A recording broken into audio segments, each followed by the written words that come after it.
All right, today is lesson 6, the events of classical Greece. If you remember from earlier, we talked about events of archaic Greece already. Archaic was the first period of Greek history. Classical Greece is the second period, and then we'll do next the Hellenistic, or the last period of Greek history. So after finishing the notes, this is going to be a reading from the textbook. We're going to read about some of the major things that happened during the classical period and take notes on them. You'll need colored pencils today. We're going to be doing the pictures and captions and note-taking style again.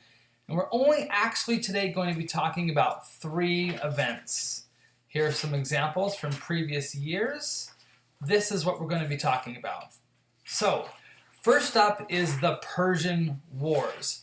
What happened is Persia was the largest empire in the world at that time. It was huge. As you can see in this map here, everything that's green is Persia. On the left side, we can see Greece, which is a small, kind of up-and-coming nation. And what happened is one of the cities right there around Sardis, you can see there's a dot for Sardis on the very corner of Persia. That city decided that they didn't want to be part of the Persian Empire anymore. So they rebelled against Persia. And Greece supported them by sending money and sending weapons and encouraging them to rebel against Persia. Persia did not like that one bit. Persia came in and crushed the rebellion and killed the people and destroyed the city, but they didn't forget that Greece had encouraged them. And so the king of Persia at the time, King Darius, he brought a massive army into Greece and invaded Greece. And if you can see the sizes here, Persia vastly outnumbers the Greeks. So the Greeks are a real underdog here. And what happened is Darius brings his army in, and they have a massive battle on the plains of Marathon. And through some amazing generaling and some great tactics, it's a real come-from-behind underdog victory. The Greeks win the battle, and the Greeks send a runner from Marathon to Athens to tell the people in Athens, we won the battle, it was a miracle, we won the battle. And so a runner runs the journey, the distance from Marathon to Athens, and he tells the people of Athens, we won the battle.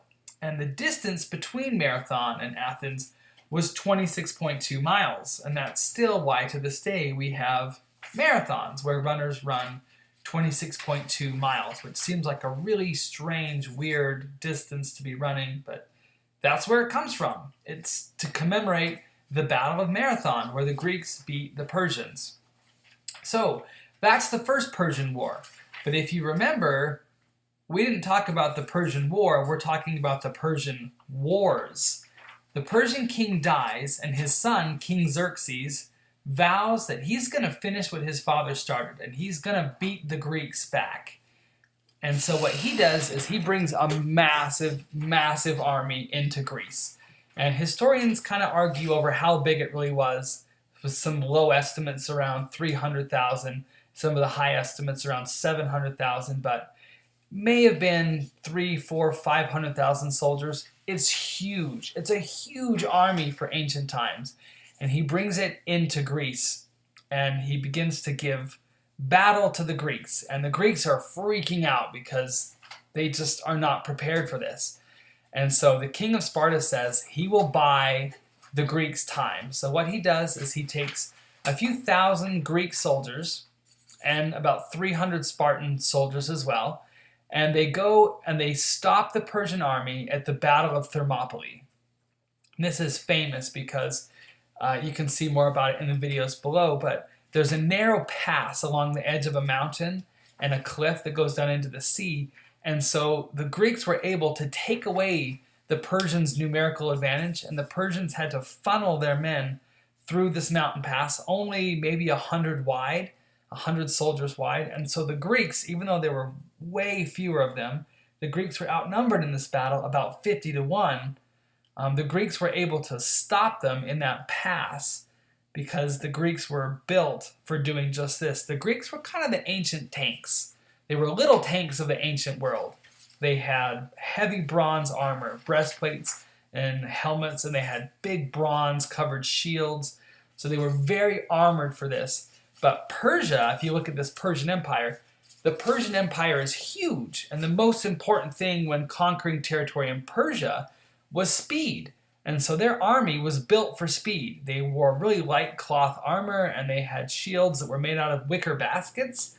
So they were made to go quickly, but when they came into Greece, which was a very mountainous area, they were kind of outmatched by the Greek soldiers. Even though they outnumbered them, the Greeks were much more prepared to do combat in this kind of territory because they were wearing huge, thick, heavy bronze armor. So the Persians' arrows are just bouncing off of them because their bows are made out of weak wood. And the Spartans are just stabbing the Persians with their spears, and they're trying to block it with their shields, but their shields are made out of just wicker baskets. And so the spears are going right through, and they're not wearing armor.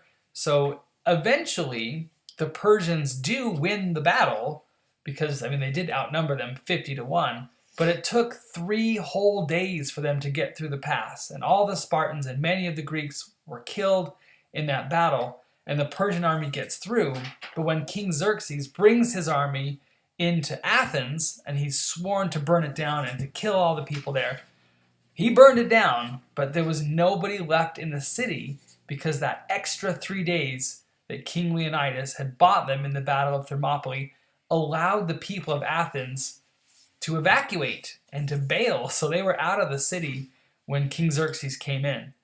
That's important because Athens was at the time a young democracy, and had the Persians invaded and conquered Athens and killed the people at this time, we may have lost democracy in the world, at least for a long time, because it was just getting started, and had the people been killed, then we wouldn't have democracy. So, kind of an important victory for democracy and for the Greeks. The Greeks are able to kind of regroup, and they give fight to the Persian army in many other battles over a long time at land and at sea, and eventually the Greeks win. The Greeks do win both the First and Second Persian Wars. This ushers in the golden age of Greece, particularly in Athens. The Greek city-states realized that after hundreds of years of arguing and fighting amongst themselves, when they cooperated and worked together, they had amazing results, 2 amazing miraculous victories against the Persians. So they had figured out that working together and cooperating was not a terrible thing. During the golden age of Athens is when the Parthenon was built. And this is what it would have looked like in its day. Beautiful columns out front with a triangle-shaped top on it. That's called a pediment. Would have been painted and made out of white, beautiful white marble. This is what it looks like today. It's in a state of ruins, but it's still an important historical site because it's very influential in modern architecture. This replica is actually built in Memphis, Tennessee, and you can visit that. So there was a golden age. There was a period of time in Greece when there was amazing thought and learning and ideas and architecture and temples built. But it was not to last, and it was all undone in what we call the Peloponnesian War. Over time, Athens became very important and influential, and Sparta got a little bit jealous. Athens was bossy, Sparta was jealous.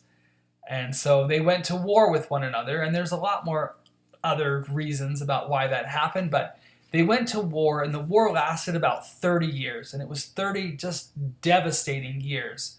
You might think, oh, it would be easy. Sparta is a strong military city-state. They would easily beat Athens, but Athens was very powerful at the time as well. And this 30-year war just dragged on, and a lot of people were killed, and it drained the money from both city-states, and plague went around Athens, and people died. So, technically, at the end of the war, the Spartans win. But in actuality, nobody won. All of Greece were the real losers on this one, because it just completely tanked their civilization. This civil war. It's a war between Athens and Sparta. We call it the Peloponnesian War. If you recall, the bottom peninsula of Greece where Sparta was located is called the Peloponnesus. So it's called the Peloponnesian War because just geographically that's where Sparta is located. But the Peloponnesian War is a massive civil war between Athens and Sparta. Technically Sparta wins, but in actuality, nobody won. Greece was the real losers on this one. They became so weak that they were able to be conquered by their tiny neighbor next door, the kingdom of Macedon or Macedonia, which we will learn about later. Those are the major events of the classical period. The Persian Wars, which ushered in a golden age, but ended in the Peloponnesian War.